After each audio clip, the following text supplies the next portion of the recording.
Today's session. Tanya's going to introduce herself in just a moment, but I just want to take a moment to put in the chat. You'll see that today's in the chat is the teacher source link for you to sign to check in today. This is for teachers. Obviously, if you are not a classroom teacher, which means you don't have a synergy generated course, and you're not a middle school or high school teacher, this is not really going to be for you. So you are more welcome to hang out with us. But this Dropout Detective and its access is very specific. So it's got to be, you have to be a secondary teacher. And you need to have a synergy generated Canvas course in order to see Dropout Detective. However, we are going to be creating dashboards for other folks like special ed case managers who have a caseload of students but may not have a synergy course at the secondary level, or ELL, or another type of staff member who has a population of students they're monitoring. So we are going to be working and creating those dashboards for folks as well. So anyways, think about Dropout Detective today is just another tool. Tanya will mention that as well. It's just another tool in our toolbox of tools that we use to kind of help find out where our students are so we can better help them and better support them. And with that, I'm going to go ahead and just mute myself, and I'll let Tanya introduce herself. Please feel free to ask questions in the chat, and Tanya's really good about responding as well. So, thank you, Chris. And good morning, everyone. My name is Tanya Johnson, and I'm the Business Relationship Manager with Aspire EDU. So I'm the point person. I have the privilege of working with Chris and you all, different contacts at the school, to help everyone understand what Dropout Detective is, as well as answer any questions, any support needs, that type of thing. Today, we're going to learn how you're going to access the Dropout Detective link within your course. But before we do that, I just wanted to cover an agenda today of the things that we'll be touching on. So first, I'll provide you with an overview of what Dropout Detective is, being one of those tools that you'll use as you're working to help students on the path to success. I will show you where you'll access the link directly from within the course. We'll then talk about the dashboard that you see when you click on Dropout Detective within your course. And then we'll talk about the student profile. So when you click on a student name within the dashboard lineup, that's actually going to pull up more information. You'll see additional tabs of information that you'll have access to, and it's going to help pinpoint certain areas where students may be struggling, or helping you to identify patterns of behavior that you see with students. So we'll talk through all of those things. Right. And it's informal. There's only a few of us on the line, so feel free if you need to unmute, if you'd like to ask a question. I think we have a small enough group that we can manage through all of that. And I'll be checking in with each of you periodically. All right. So with that, Dropout Detective is a student retention and success solution. And as Chris has mentioned, as I've mentioned, it integrates directly with Canvas. So that makes it very user friendly, accessible, and you don't have to remember another password. I think that's most important in this environment of all of the different apps and sites that we have to gain access to. Now, what's going to happen with Dropout Detective is that on a daily basis, it's going to provide you with a risk index score of how likely it is that your student may not pass your course. And so it's going to look at a number of factors, which we'll talk about, and it's going to pull together what is called a risk index score. Now, the beauty of Dropout Detective, and I think what makes it such an awesome tool, um, and I'm being a little bit biased, but also what, the feedback that we hear from other schools that are using it, is the fact that you gain so much collaboration.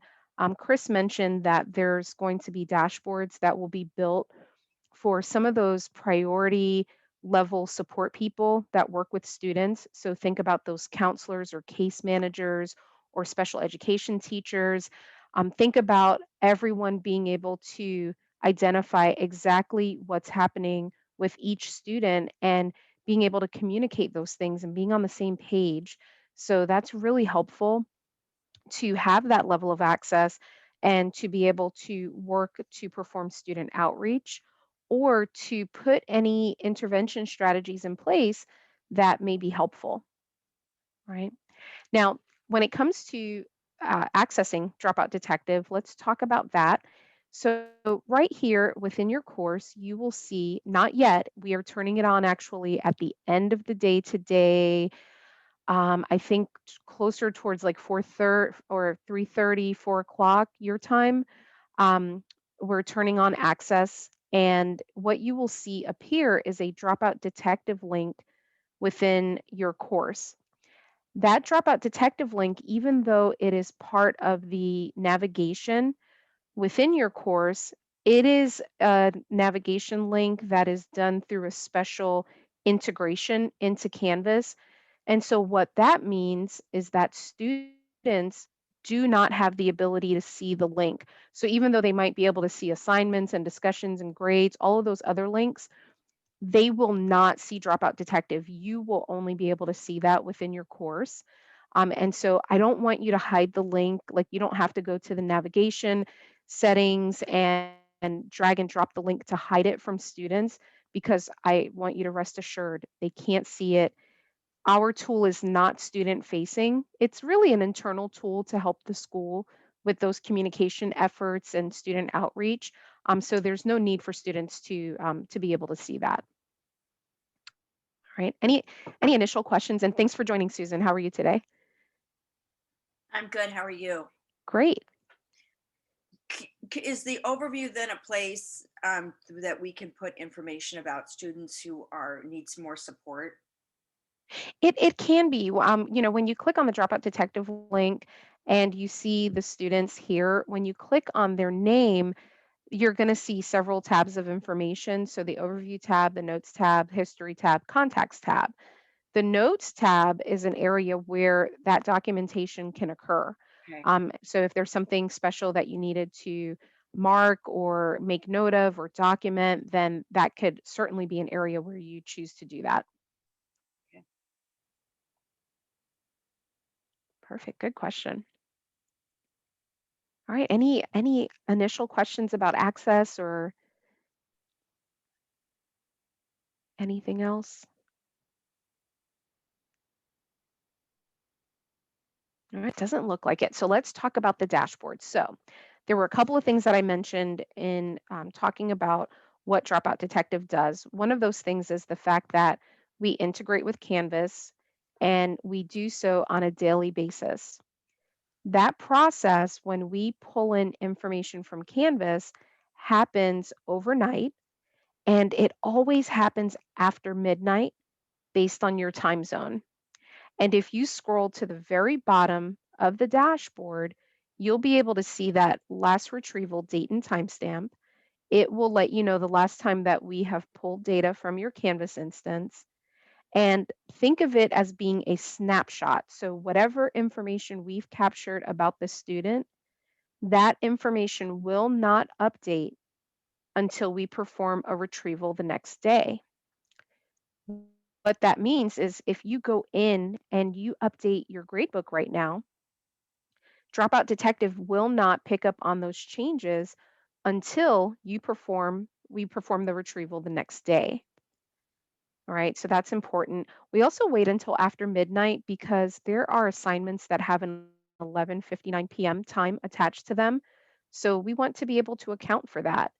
And then the reason we only pull once per day is because this could get really interesting where it looks like the stock market ticker and no one wants that. It would be really challenging to come in and prioritize which students you might need to follow up with if that risk index score is constantly changing throughout the day and students show up in different color coding. And so this allows enough information on a day-to-day basis for schools to be able to make decisions. Yeah, it's like GameStop stock. I heard about that this morning. So we certainly don't want that. All right. So the other thing about the dashboard is what we do when we perform an analysis. As I mentioned, there's a risk index score that we give to the students, and the way that we achieve that is through a proprietary algorithm. With that algorithm, we're analyzing different data points. So we're looking at things like grades, we're looking at things like missing assignments. We're looking at the last time students accessed Canvas, the last time they accessed the course. And then we're also looking at the last time they submitted a gradable activity.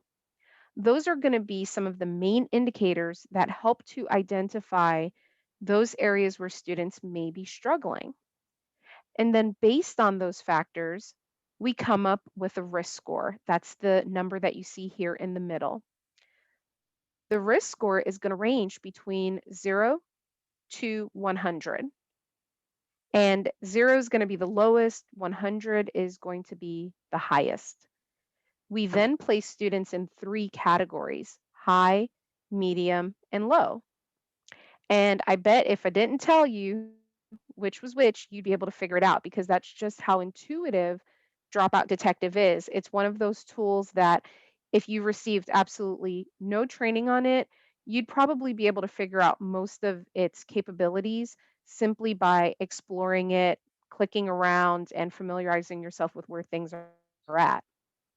Now, the students that are in the high risk category, those students will be displayed in red. And these students are likely already failing your course or they're beginning to fall behind. Maybe they're beginning to miss assignments. Maybe they are not logging in as frequently. Maybe they're missing submissions. So there could be some things that are happening here. These are students that you want to keep an eye on. Definitely those high priority students where you may need to look at resources or support that can help these students get back on track. The students that fall into the medium risk category, they'll be displayed in yellow. These students are on the fence. So the trajectory is going to show that if they don't make some improvement, they could be inching closer and closer towards that high risk index category where they could potentially fail the class. And so, any early intervention that can be put in place for these students would be ideal. And then you have your students that fall into the low risk index. These students are doing fine academically. There's no concerns that they're going to fail. And in this scenario, it's important to really have a pulse on what's happening with those students because you may want to give them encouragement or kudos for doing a great job. And it's also important to just know what's happening with your entire student population because there may be things outside of academics that come up that may need attention. And so, as I mentioned, Dropout Detective offers that ability for that collaboration, that communication to take place, allowing everyone who works directly with that student to be in the know, right? So that's important in this day and age with everything that's happening around us. Now, the other things that you'll see here, the last access is going to be the last date that the student accessed your course. It's going to provide a date and timestamp. And then the latest submission is going to display the last time the student submitted a gradable activity. You're also going to see filtering capabilities here at the top for high, medium, and low. So if you just wanted to come in and look at students based on each of the respective categories. And then you can also search for students by first or last name. So if you begin to type a student's name, it will pre-fill any matches that it sees in the system. And you'll know that that's the student you want. You'll click on the student and hit search, and that will pull up their profile. If you don't search for a student, if you just click on the student's name, you'll see that the row gets highlighted a little bit or a little shaded darker. Then you click on that, that is going to launch that profile. And then another thing, Chris, I don't think we touched on this um, 2 days ago when we did this, but if teachers are teaching sections, we've recently introduced the ability to drill down by sections. My demo environment doesn't display this in a great way, in a great format, but you'll see that if you have a course that has multiple sections or um, anything like that to it, periods, I think is what you might call them, then that information will display here. And you'll have the ability to look at all sections together, or you can break it down by the individual section.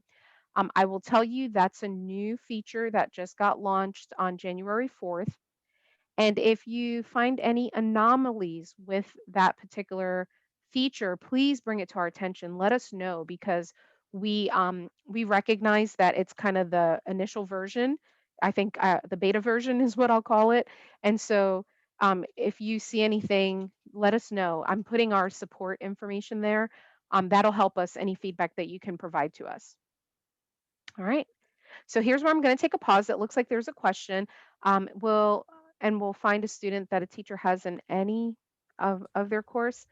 Yeah, when you were typing in the student's name, it's not. I can find any student in the entire school. I can find a student in the courses I teach. Is that correct? That is correct. It's just going to be for Okay. your course. Okay. And that becomes important. Let's say that because we only display 20 students at a time on a Mhm. page. So if you have 45 students in a course, then you'll have 3 pages of data. And the way that we'll display the students always, the high risk will always be first, and then the medium risk, and then the low risk. So if you need to find a student that may not be displayed on the first page, then it's a little bit easier to type their name for that student within your course. And I noticed you had mentioned how they're able to see sections, but we have, like, for example, we have a band teacher who has 5 separate complete Canvas courses. So it's just going to be a list of all of the students and not necessarily um, identified by the course, correct?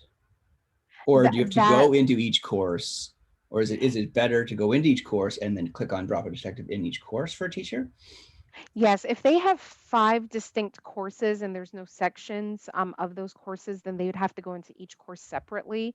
But if it's just one course with multiple sections of that course, then this filtering will work for the sections and it will display the different sections. Okay, so just to clarify, if I'm in my biology class, but I also have a chemistry and a physics class, if I type in the student's name where it says to search, it's only going to find the students in this biology class, regardless of how many sections I have, correct? That is correct. Yep, Not my it's only going to focus on chemistry or physics biology. class. Okay, Yep, yep, okay. that's correct. I think Yep. So I might have either missed that, or I can't remember if we talked about it, but that was because I got an email from a teacher who has 5 chorus band music courses in high school, and I'm like thinking of him, like, what is he going to do? So okay, that makes sense. yeah, perfect. Now, what questions do you all have about the dashboard? Anything come to mind?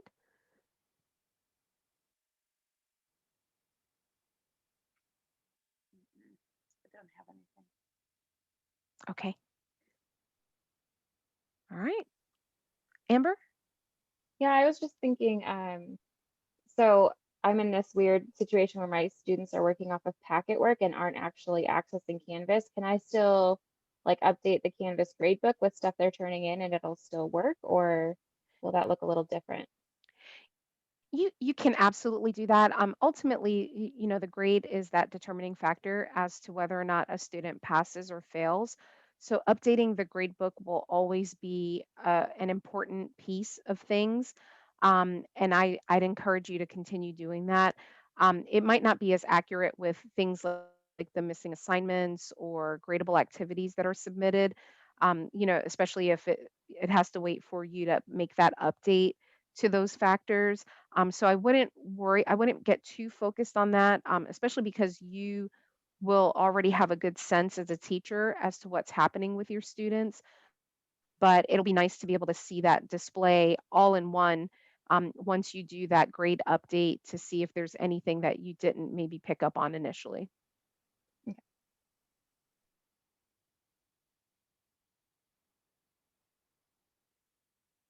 All right. Well, let's go looking at Lucas's profile. So when I click on Lucas's name, you'll see that a profile is going to launch. And as I mentioned, you'll see 4 tabs there, the overview tab, the notes tab, the history tab, and the contacts tab. There is going to be the risk score that's displayed in the upper right. You'll see the student's name. There's the ability to print this page if you chose to do so. Um, the With this particular page, there's 2 views right now. There's just printing it as you see it displayed on the screen, or where you see missing assignments and zeros. If you click on those, it expands a window with the name of the assignment and the due date. If you were to select with assignments, it's actually going to expand those windows and print out the name of the assignment and the due date. I'll tell you, a lot of schools like this view. They like to share it during parent teacher meetings or progress reports for students, just to serve as a reminder. One of the things to keep in mind, though, is that it does display the risk score right now. Because Dropout Detective is not student facing, we've gotten a request from some of the institutions asking us to remove the risk score. We have other institutions that love the risk score. They like for students to work towards something. It's we're currently looking at it to see if we can provide an option to print with or without the risk score. So expect to hear a little bit more information about that once our development team, I should say, um, once they've had an opportunity to review what is possible for them to do, and um, when it gets to that priority list, for our team. They're working on a couple of other things right now, but this is definitely on the list of things that will be addressed this year. Um, Now, the other thing that you'll be able to see is the communication channels to send messages directly to students. If you're like me and you don't like jumping out of another program to have to do something to go back into that program, this is going to be great. Here you can send a Canvas message to the student by selecting the send message link, and that's going to pre-fill the student's email, and you'll just put or their name here. You'll put in the subject as well as the content of the message and hit send. If you wanted to send them an email to their email address that's displayed, or if they have their cell phone number registered, then you can also send that as an email to them. If you click on this link, it's going to launch your email system. So if you're using Gmail as the email system, it's going to launch a new outgoing message through Gmail, and then you'll be able to just send that message. You'll have to still add the subject and the content. One thing that Dropout Detective doesn't do, we don't track any of the communications that go out through messaging. So if you send a message to the student through Canvas or you send them an email message, where you'll need to look for those messages is going to be your sent folder, as you have always done. If you want to capture any documentation, you have to come to the notes area and you must enter it here in this text box and hit save. If you don't perform those steps, there's going to be no tracking of it whatsoever within Dropout Detective.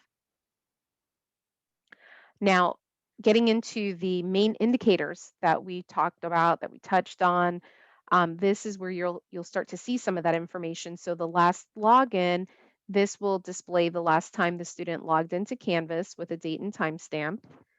You'll also see the courses that the student is enrolled in. Your course is going to show in bold, so you'll know that this is your course that you're looking at, that very top line. If you click on the link for your course name, it's actually going to launch your course. And, I don't know if you, again, like to gain efficiencies or like to multitask, but here's where you can still have Dropout Detective accessible while you're also looking at things within your class. So that makes it very user friendly to be able to toggle back and forth. You're also going to see the grade for the students. So you'll see all of the grades in the various classes. You will be able to access your course gradebook for the student if you click on that link, and you'll be able to see Lucas's past performance. So, do I see any behaviors or patterns that might be emerging with Lucas? For instance, do I see that he's always missing quizzes? That might be an indication that there's some testing anxiety there, especially if it's a timed quiz or timed exam. Do I see where the student is always missing writing assignments? That might indicate that they're having struggle with their reading and comprehension potentially. So there could be some things at play here that as you look through, you might recognize, patterns or behaviors that are jumping out at you that you could potentially address. You're also going to be able to see the zeros and the missing assignments. So the zeros will be entered if there's a zero in the grade book for the student on an assignment that they did not submit or that they earned a zero on. You'll see that displayed here. It will show the name of the assignment and the due date. And then the missing assignments. So let's talk about this. We have our own definition of what a missing assignment is. And um, I know that you probably see within the grade book that there's like a missing flag that could potentially be added to assignments. We don't factor in that missing flag whatsoever. What we look at is for the assignment to be published, we look for it to be worth points. So it should be worth 1 point or higher. We look for a due date in the past. We look to see that the student did not make the submission, and we look to see that the instructor did not enter a grade for it yet. All right, so it must be a published assignment, worth points, that has a due date in the past, that the student did not submit, that you did not enter a grade for yet. If all of that criteria is true, then it's going to display here as a missing assignment. Now, let's say that you go into your gradebook right now and you enter zeros for all of these assignments, number 8, 9, and 10. Well, Dropout Detective isn't going to update that until tomorrow when we do a retrieval. And then what you would expect to see, provided that Lucas doesn't miss any assignments that are due today, then you would see tomorrow where there would be 4 zeros listed and there would be no missing assignments listed. Right? So that's how it would move from one column to the next.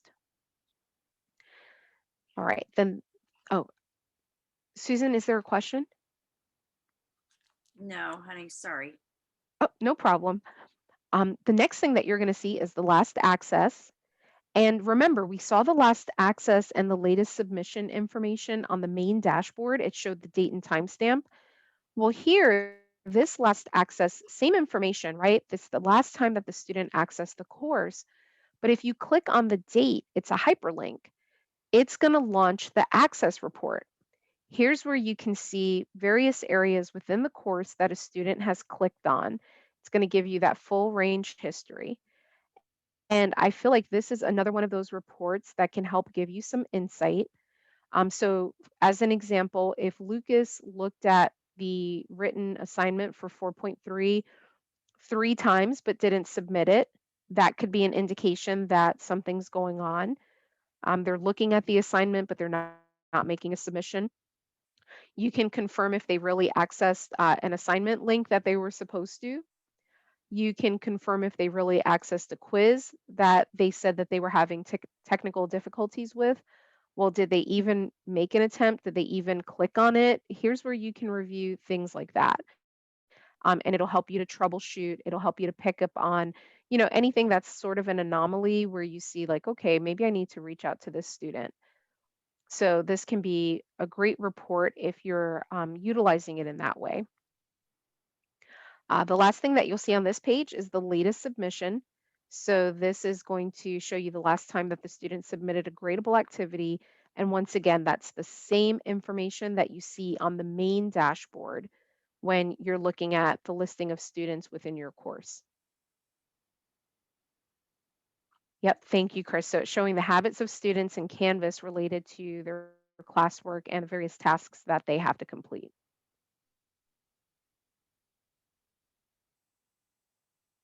All right, any questions about the overview tab?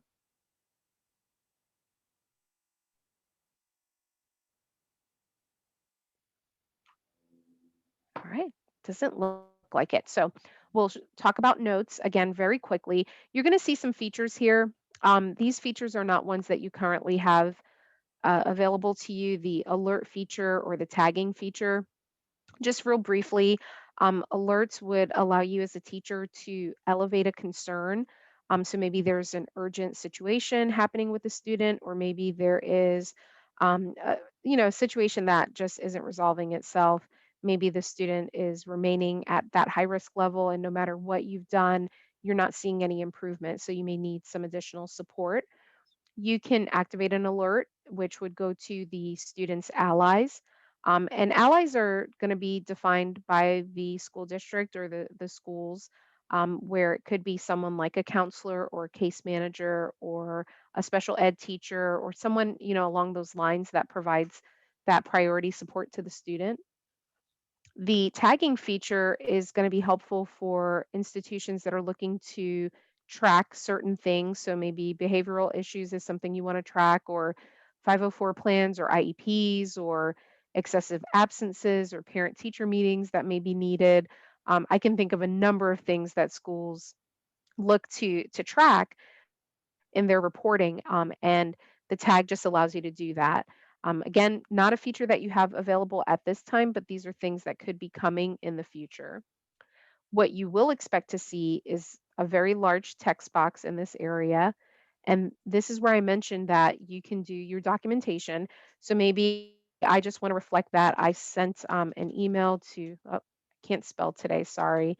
Sent an email to Lucas regarding missing assignments, or whatever additional information you want to add to that. That's how you would track it. Very simple. Just enter it, the text directly into the comment box, hit save. You'll see that it gets added to the notes log, and it's always going to reflect the date and timestamp, who authored the note. And if you are going in as the teacher from the course level, you're going to see the name of the course under this course column. There are instances, individuals such as Chris or administrative users or those counselors that have a different role within Canvas. So when they access Dropout Detective, they're actually going to be doing so from an admin button within Canvas. When they do that, they don't have a specific course to tie their action to. So you'll usually see just a dash level user that left a note for that student. All right. Now, the other thing that you'll come to is the history tab. This is going to display 3 different pieces of information. You'll see a daily, a weekly, and a grades view. The daily and weekly are both related to the risk score, and then the grades will show you the grades within the courses. Daily is going to look back for 30 days, and you will see Lucas's risk score on each of those days. And again, you can track to see, did I see a change with Lucas around a specific date where he might have trailed off, or did I notice that he didn't do well on an assignment during that time? The weekly is going to give you a little bit more information because that's going to look back for 30 weeks. And it's going to give you the same information, except day by day, you're going to see the risk score week by week. All right. And then the other thing for the grades, you'll see all of the grades for all of the courses for the past 30 days. This is a great graphic. It's one that you can print. And if you hover over any point on the line, it's going to show you on that date what the student's grade was in each of those courses. Now, if this gets too busy, you can select hide all and then just click on one course at a time. So you'll see that I've clicked on biology. It's just pulling up the biology course. If I click on biology again, it's going to go away. And now I can go over to astronomy. Now it's just going to show that course. And then once I'm done, I click off of that, click on to the next one. So that makes it a little bit easier to read that way. Or if you're fine with looking at everything at once, you can leave it on show all, and it's going to have all of the classes together. Now, the very last tab, the contacts tab, we've talked about allies. Again, priority support people for the student. These individuals will be assigned what's called a personalized dashboard.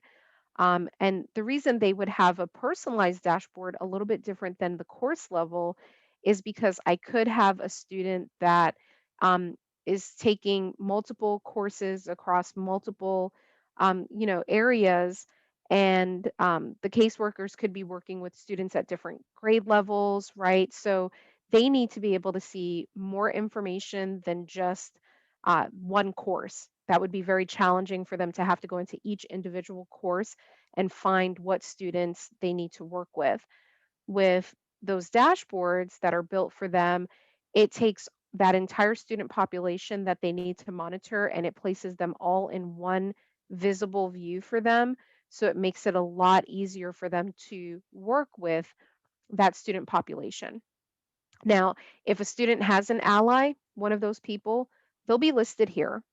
You'll see their name, you'll see their email addresses, and then you have the ability to send them a Canvas message if you select the envelope icon. You can also email all allies. So if there's multiple allies that are listed, then that's a great function because now you don't have to copy and paste each email address. The instructor section, that is going to be anyone that has the role of teacher in the class. You'll see the course, you'll see the instructor name, their email address, the ability to send them a Canvas message if you select the envelope icon, and then email all instructors. So if you need to get word out to your fellow instructors, hey, here's what's going on with Lucas. This is a great way to achieve that. The observer section, parents or guardians. So if the parents or guardians have their observer role within Canvas set up, we will display the parent or guardian's name, their email address. You'll have the ability to send them a Canvas message, or you can email all observers if there are multiple people listed there. Finally, you have email all contacts. If you need to get a message out to all allies, all instructors, and all observers at once, this will take all 9 email addresses and put it in one outgoing message. So think about the time that you save without having to copy and paste every single one of these email addresses, right? And then another important note, observers here, so parents and guardians, they do not have access to Dropout Detective. So they're not going to be able to see anything in Dropout Detective, but you will be able to communicate with them, right? And then one last thing, you have navigation links here at the bottom. So if you select next, it pulls up the next student in the row. And then if you have to go back, you can select previous and it pulls up that prior student. All right, I know I covered quite a bit. So I'm going to check in with you all to see how you're feeling, what questions do you have, what feedback do you have? Feel free to unmute or you can type your question in the chat.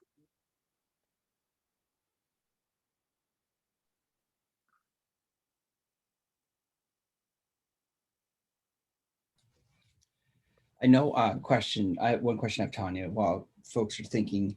As far as when you click on contacts and our parents, I have seen evidence that our parents' emails are in there.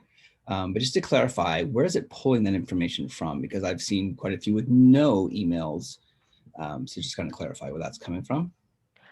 If the observer has set up their observer account within Okay. Canvas, Mhm. then yep, we're going to pull that information right from that account. If there's no email address that they've placed in there, then we're not going to show anything. So the only way you'll be able to communicate with them is through a Canvas inbox message. Okay. And so when you say sends a message, it's going to send them a Canvas inbox, not necessarily an email to the email that's listed, or, oh, I'm sorry, I apologize. No, say it again. Yep, no, it's going to send. So if you send, select the send message, it's going to send them a Canvas conversation message. So Okay. it won't send them an email using like your Gmail system or anything like that. It'll just be in-house with Yes. the Canvas messaging inbox. But if the parent has no contact information, but you see the parent or the guardians there, you could still click and send message. Is that correct? Yes, for this Okay. envelope icon, it will send it only through Canvas if they don't have anything displayed under the email address. If they have an email address displayed and you click this link, then that would launch your email system. Okay. And That so makes sense. that would send an outgoing email message to them.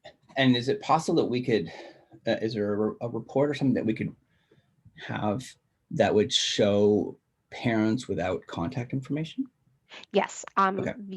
at the school district level or for each of your respective buildings, the administrative users can pull a report that shows unobserved students, and then they can follow up from there, utilizing that listing to encourage those parents to sign up. And an unobserved student would be a student who has no observers listed, not necessarily an observer with no email, right? Correct. Just Okay. students that don't have observers Gotcha. at all. Yep. Perfect. Okay. All right. When we're looking at the overview or the notes or history or anything, is there an easy way to like attach those that information to an email, or is it we'd have to like screenshot it or save it? Because I know you can print stuff, but if we wanted to like email everyone and say, hey, just looking at these zeros that you have and like send it to everyone, is there an easy way to do that, or Yeah, you'd probably either have to screenshot it, or if you print it and save it as a PDF, you could then attach it if you're going to send an outgoing message.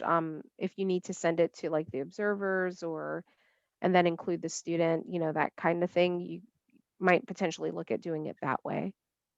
okay.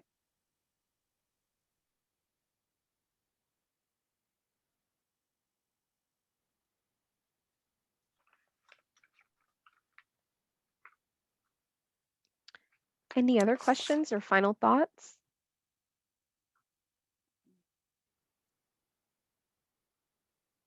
Well, just look for the link later.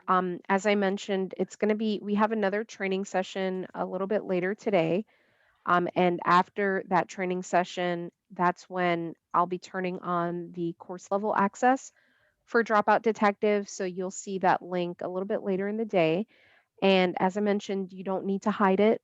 Students won't be able to see it, so you can leave it right there within the navigation and explore. Click on things.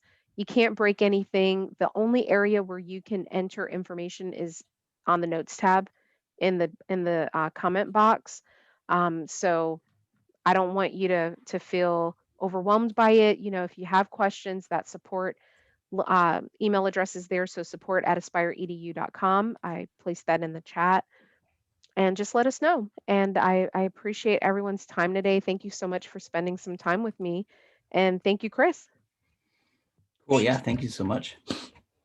All right. And don't forget to register that you were here. I think Chris put that link in the chat as well. Yep. I put the for the check-in link check-in. twice. So hopefully you all should be able to get to that access. And like we said, we have one more training today. We'll post this recording in Teacher Source at the end of the day. And then again, all classroom teachers who have a Synergy generated course will have access, well, secondary teachers will have access to Dropout Detective at the end of the day. And I'll send out a global announcement, actually probably an email to our high school and middle school campus facilitators to communicate with their staff. So Awesome. All right. Well, thank you, Chris. Thank you, Great. everyone. I Thank hope you you have so a great much. day. You're welcome. Thanks. Bye.